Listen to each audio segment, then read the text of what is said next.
گزارش یہ ہے کہ اللہ میرے اوپر تو عذاب نازل کرے گا ہی، یہ تو طے ہو چکا ہے. بس اتنی سی گزارش ہے کہ وہ لوگ جو میری وجہ سے راہ راست پر آ سکتے تھے اور میرے یہاں آنے کی وجہ سے اب وہ راہ راست سے بھٹک گئے ہیں، اللہ ان کے بدلے کا عذاب بھی میرے اوپر نازل کر دے، انہیں معاف کر دے.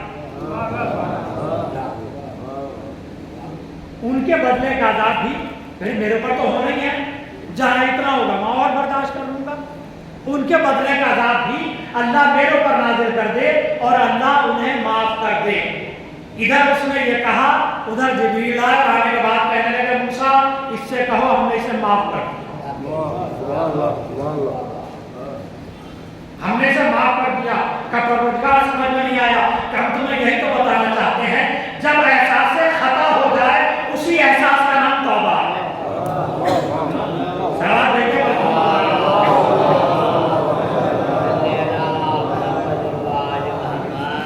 انسان کو جب اپنی غلطی کا احساس ہو جائے تو اسی کا نام توبہ ہے. تو اللہ نے قرآن کی 4 آیتوں کے اندر 4 باتیں بیان کر دی. ایمان لاؤ، عمل کرو. خالی عمل نہیں کرنا ہے، دوسروں تک حق پہنچانا ہے. خالی حق پہنچانے پر نہیں رکنا ہے، نہیں. اس کے آگے ایک منزل اور ہے، وہ کیا ہے؟ صبر، جس کے بغیر حق پر نہیں رہ سکتے، حق پر ثابت قدم رہ ہی نہیں سکتے اگر صبر نہیں پایا جاتا. ممکن ہی نہیں ہے کہ انسان باقی رہ جائے. تو پہلا مرحلہ ہے انسان کے ایمان کا.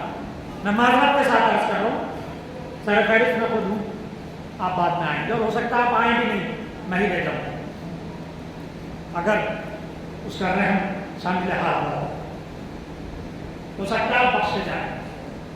اللہ کا رحم کرنا. پہلا مرحلہ ایمان.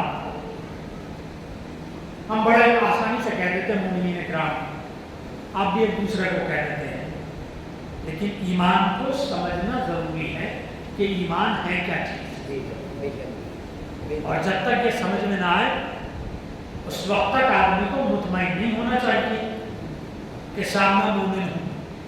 پہلا مرحلہ ہے یؤمنون بالغیب. سورہ بقرہ کی ابتدائی آیات، الف لام میم ذالک الکتاب لا ریب فیہ ھدی للمتقین الذین یؤمنون بالغیب. یہ قرآن ہدایت ہے کس کے لیے؟ ان لوگوں کے لیے جو غیب پر ایمان لائے. غیب میں پہلا مرحلہ کیا ہے؟ اللہ کی ذات. سب سے پہلا جو غیب ہے وہ کیا ہے؟ اللہ کو ماننا. سب سے پہلا مرحلہ ہے اللہ کو ماننا. اللہ غائب ہے، بہت توجہ کیجیے گا. اللہ غائب ہے. میں سامنے کی مثال آپ کو دے رہا ہوں. ہم کتنے با ایمان ہیں یہ ہمیں اپنا آپ پتہ چل جائے گا. آپ نے دیکھا مسجد میں جوتے چوری ہو جاتے ہیں، مجلس میں بھی ہو جاتے ہیں جوتے چوری. دیکھا ایک مسجد میں جوتے زیادہ چوری ہوتے تھے. جو منتظمین تھے، ذمہ دار لوگ تھے، وہ بہت پریشان تھے. انتظامیہ بہت پریشان تھا. بہت سے لوگوں نے مسجد میں آنا چھوڑ دیا. یا کوئی بات ہے نماز پڑھنے آ رہے ہیں جوتے غائب ہو گئے، یہ کون سی بات ہو گئی؟ انہوں نے شکایت کی انتظامیہ سے، وہ بھی کچھ نہ کر سکے. بڑا غور و فکر کیا. مولوی صاحب سے کہا کہ آپ صاحب انہیں ڈرائیے، چوری کی یہ سزا ہے، یہ ہے وہ ہے. سب کچھ کر کے دیکھ لیا مگر صاحب کچھ نہیں ہوا، کوئی اثر نہیں ہوا. ایک دن بیٹھے بیٹھے انتظامیہ کے سمجھ میں ایک ترکیب آ گئی، اور وہ ترکیب یہ تھی کہ انہوں نے CCTV کیمرے لگا دیے. بس ادھر CCTV کیمرے لگے اور اس کے بعد جو تھا چپل چوری ہونا بند ہو گئے. یہ اس سے پہلے چوری کیوں ہو رہی تھی، اس کے بعد کیوں نہیں ہوئی؟ بس جملہ عرض کر رہا ہوں، اگر متوجہ ہے تو آپ کو لطف آئے گا اور ایمان کا جو فلسفہ ہے وہ سمجھ میں آ جائے گا. ایمان کی جو صحیح تعریف ہے وہ سمجھ میں آ جائے گی کہ ہم سے گناہ چھٹتے کیوں نہیں ہے. یہ ایک سوال ہے، وہ آسانی سے سمجھ میں آ جائے گا. جب تک وہ CCTV کیمرہ نہیں لگا تھا، مولانا کا بیان بھی ناکافی تھا. وہ جو لوگ سمجھا رہے تھے وہ بات بھی اثر نہیں کر رہی تھی. ادھر CCTV کیمرہ لگا اور ادھر جو تھا چوریاں بند ہو گئی. اصل میں مسئلہ یہ ہوا، جو چوری کرنے والے تھے کیمرہ لگنے سے پہلے انہیں یہ پتا تھا کوئی دیکھ تھوڑی گا، کہیں تو جا رہا ہے. لیکن جب کیمرہ لگ گیا تو سمجھ میں آیا کوئی دیکھنے والا موجود ہے. جب کیمرہ لگ گیا نا تو اب سمجھ میں آیا کوئی دیکھ رہا ہے. ہماری جو حرکت ہے یہ ریکارڈ ہو رہی ہے. بس جیسے ہی یہ احساس ہوا کہ ہماری حرکت جو ہے وہ ریکارڈ ہو رہی ہے، فوراً ایک دم آدمی جو تھا وہ سیدھا ہو گیا. بس ایمان کی جو صحیح فلسفہ تعریف ہے وہ یہی ہے، ہمہ وقت ہر جگہ اللہ کو حاضر و ناظر جاننا، اب اگر ایسا کر لیا جائے تو گناہ اپنے آپ تمام ہو جائیں گے۔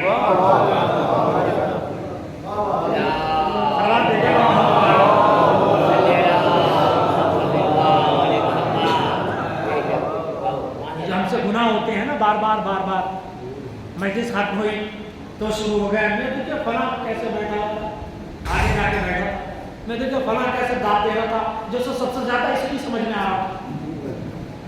ہاں لوگ طنز کہتے ہیں کہ دیکھو کیسے داد دے رہا تھا جسے اس کی سمجھ میں آ رہا تھا سب کچھ۔ مطلب یہ لحاظ ختم، کہاں بیٹھے تھے، کہاں آئے تھے، بھائی یہیں شروع ہو گئے۔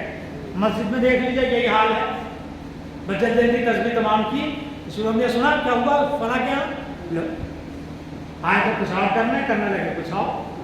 کیا مطلب ہے؟ یقین ہی نہیں ہے کہ کوئی دیکھنے والا ہے، یقین نہیں ہے اصل میں۔ اور اگر یقین ہو جائے تو سوال ہی نہیں ہے کہ انسان گناہ کرنے لگے۔ اگر یقین ہو جائے تو پھر مطلب ہی نہیں بنتا ہے کہ انسان گناہ کرے۔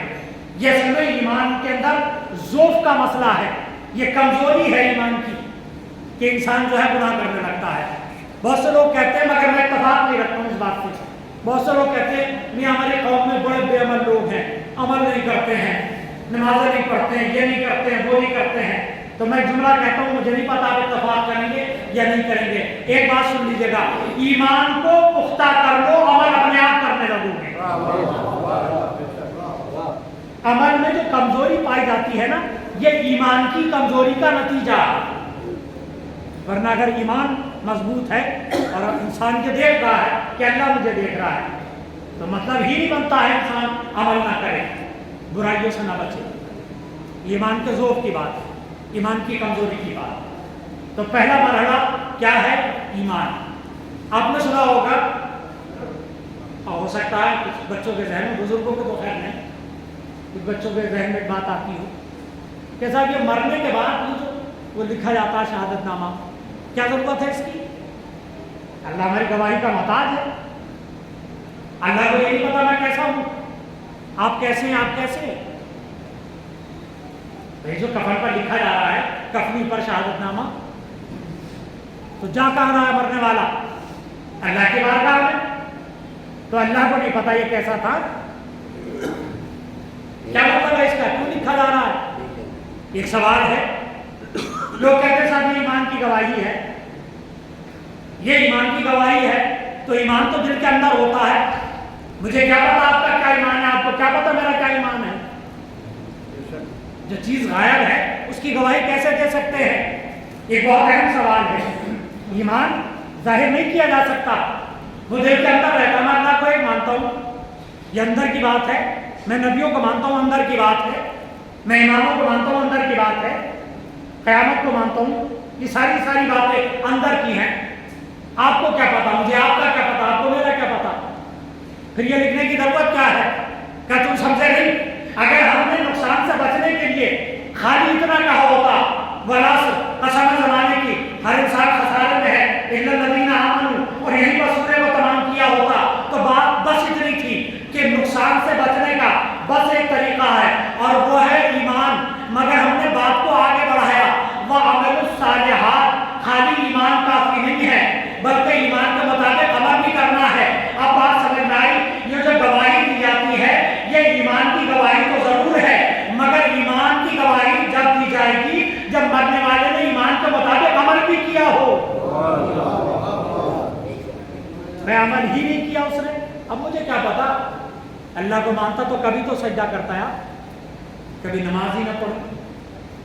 ایک بڑا بہت ہی خطرناک جملہ ہے اگر غور کریں، مگر بہرحال اگر سے لوگ کر رہے ہیں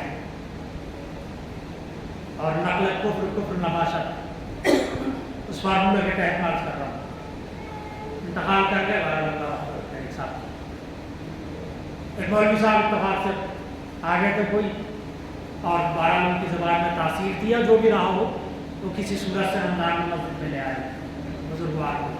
ان کا جملہ یہ تھا کہ مولوی صاحب یا تو اماں نہانے کے بعد مجھے لے کے آئی تھی گود میں، یا تم لے کر آئے۔ دیکھنا ہے یا تو اماں جب نہا چکی تھی میرے پیدائش کے بعد وہ لے کر آئی تھی، نظر کرائی حکومت، یا تم لے کر آئے ہو. اب اس کی گواہی کو کیا دے گا اور کیسے دے گا؟ جو آدمی خود اس بات کا اقرار کر رہا ہے کہ میں زندگی میں کبھی ادھر آیا نہیں، دیکھا ہی نہیں میں نے اندر آ کر کیا معاملہ ہے. تو اب لکھ دیا گیا کفن پر، اس کے بعد مردوں کو نیچے اتار دیا.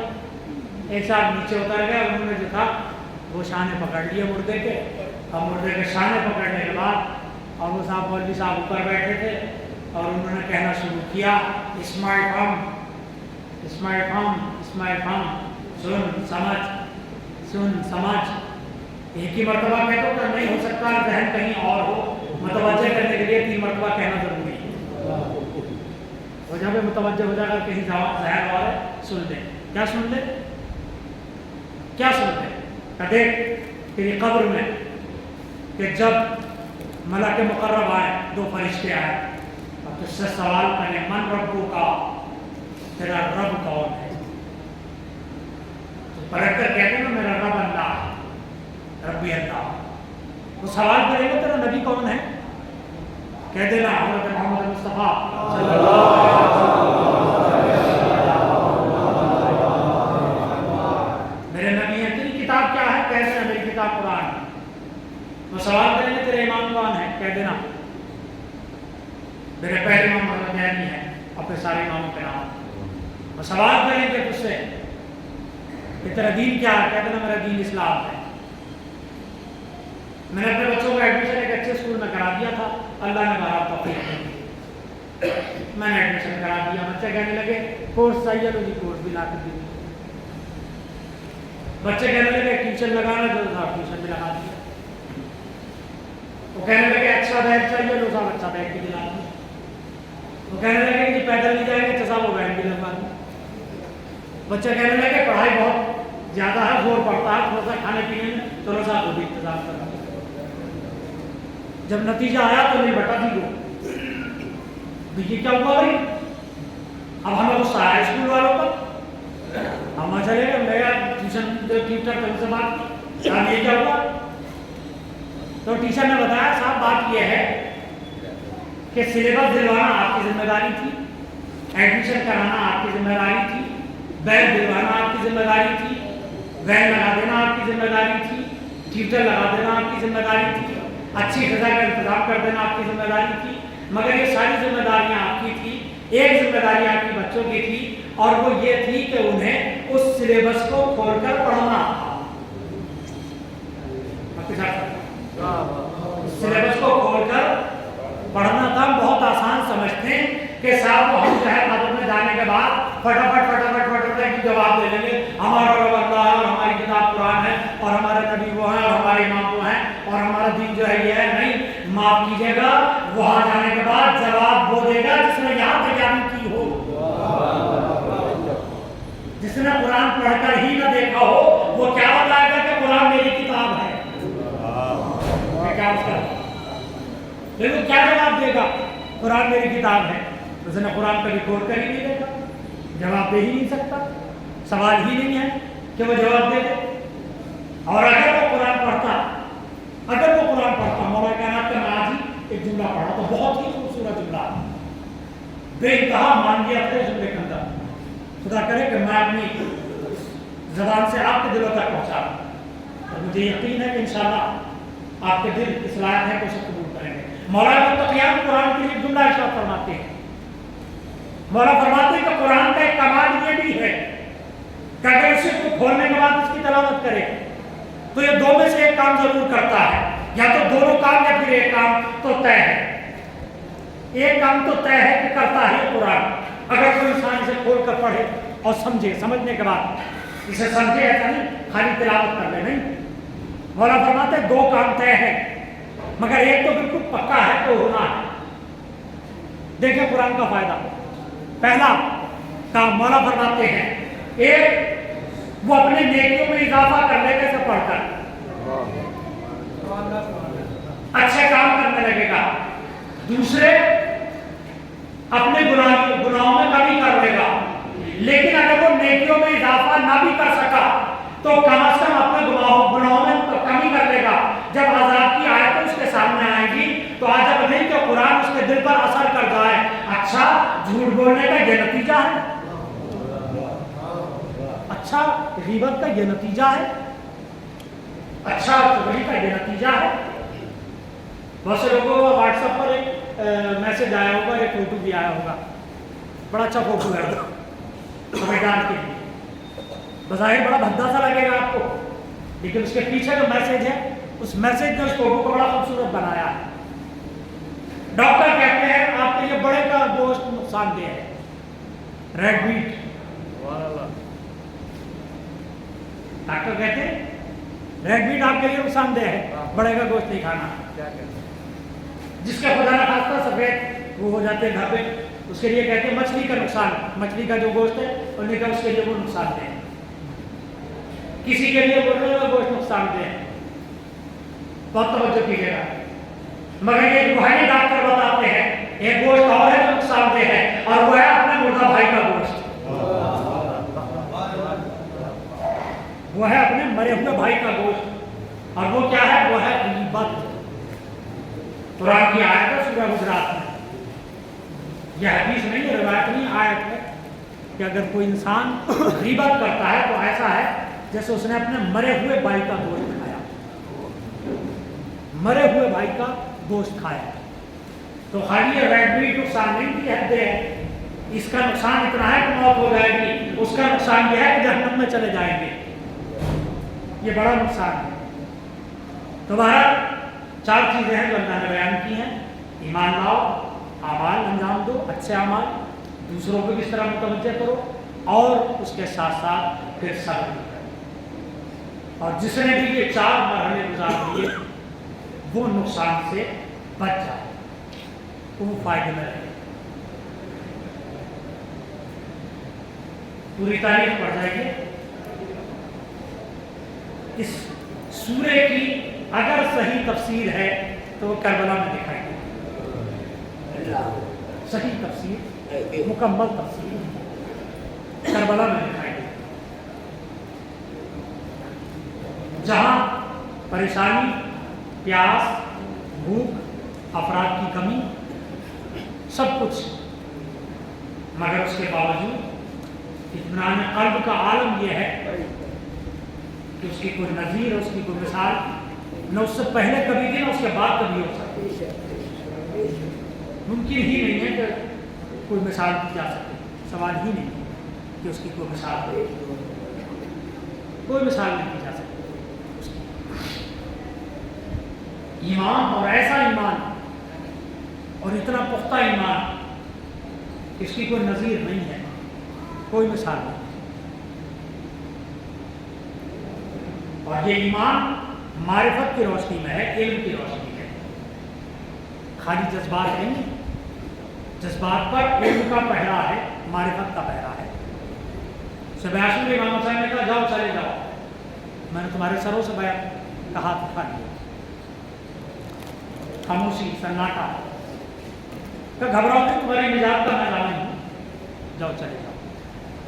میں آپ کی طرف سے بھی اور اپنی طرف سے بھی ایمان سے گزارش کروں گا, میرا مولا آپ عالم الغیب ہیں, آپ کو پتا ہے کوئی جانے والا نہیں ہے, ان میں کوئی جانے والا نہیں ہے, پھر آپ ان سے کہہ کیوں رہے ہیں؟ تم سمجھے نہیں, دنیا کو یہ بتانا ہے کہ اپنی مرضی سے میرے پاس آئے ہیں, میرے لحاظ میں نہیں رکے ہوئے ہیں. ایسا نہیں کہ میرے لحاظ میں رک گئے, نہیں, میں تمہیں بتانا چاہتا ہوں کہ ان کی ایمان کی بلندی کیا ہے. میں ان سے ضمانت لے رہا ہوں ان کی جنت کی, مگر پھر بھی کمی. اب دیکھیے گا کربلا والوں کی معرفت کا پیمانہ کیا ہے, معیار کیا ہے. انہیں تو یہ ہو سکتا تھا کہ جناب مسلم ابن اوسجا پہلے کھڑے ہو جاتے, مگر حفظ مراتب کا خیال دیکھیں, اس بات کا انتظار کیا پہلے ان کے گھر والوں میں سے کوئی کھڑا ہو, اور وہی ہوا کہ سب سے پہلے جناب عباس کھڑے ہوئے. بس اب اس کے بعد تو راستہ کھل گیا تھا صاحب کے لیے. ادھر اقربا نے اپنی بات رکھی, اور اب اس کے بعد جو تھے انصار کھڑے ہوئے. کہ یہ نہیں ہو سکتا کہ آپ کو چھوڑ کر چلے جائیں. 70 مرتبہ بھی اگر یہ زندگی ملے تب بھی یہ نہیں ہو سکتا کہ آپ کو چھوڑ کر چلے جائیں.